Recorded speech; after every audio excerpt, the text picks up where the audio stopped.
بسم اللہ الرحمن الرحیم نحمدہ و نصلی علی رسولہ الکریم قال النبی صلی اللہ علیہ وسلم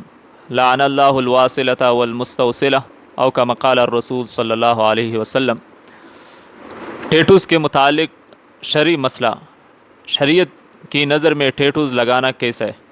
تو ٹیٹوز لگانا شرعی لحاظ سے بالکل ناجائز ہے، حرام ہے، اس سے اپنے آپ کو بچا کے رکھنا چاہیے۔ اللہ تعالیٰ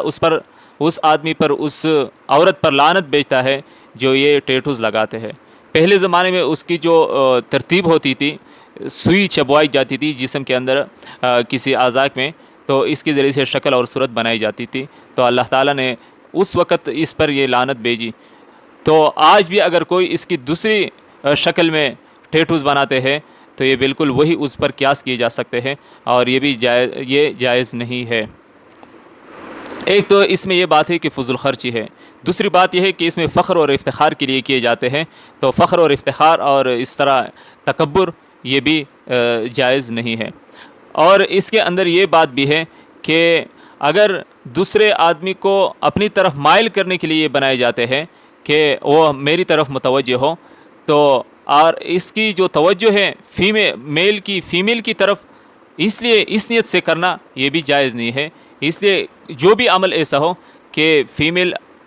مرد حضرات کو اپنی طرف متوجہ کرنے کے لیے کرتے ہیں شوہر کے علاوہ، تو درست نہیں ہوتی۔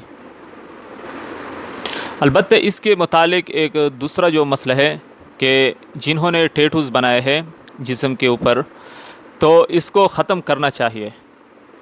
لیکن اس میں یہ تفصیل ہے، اگر آپ اس کو ختم کرنا چاہتے ہیں تو اگر اس میں سائیڈ ایفیکٹ زیادہ ہو، یعنی آپ کے عضو تلف ہونے کا خطرہ ہو یا بدن کو نقصان زیادہ ہو،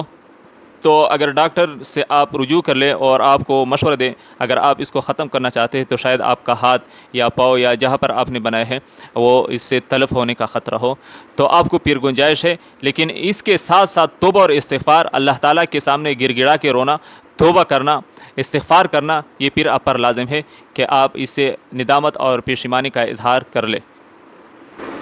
اس کے متعلق تیسرا مسئلہ یہ ہے کہ جنہوں نے ٹیٹوز بنائے ہیں تو اس کی نماز ہوتی ہے یا نہیں؟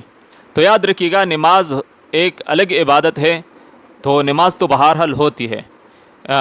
اس پر کوئی اثر نہیں ہے، لیکن یہ الگ ایک کبیرہ گناہ ہے، پھر بھی اس سے بچنا چاہیے۔ والسلام علیکم ورحمۃ اللہ وبرکاتہ۔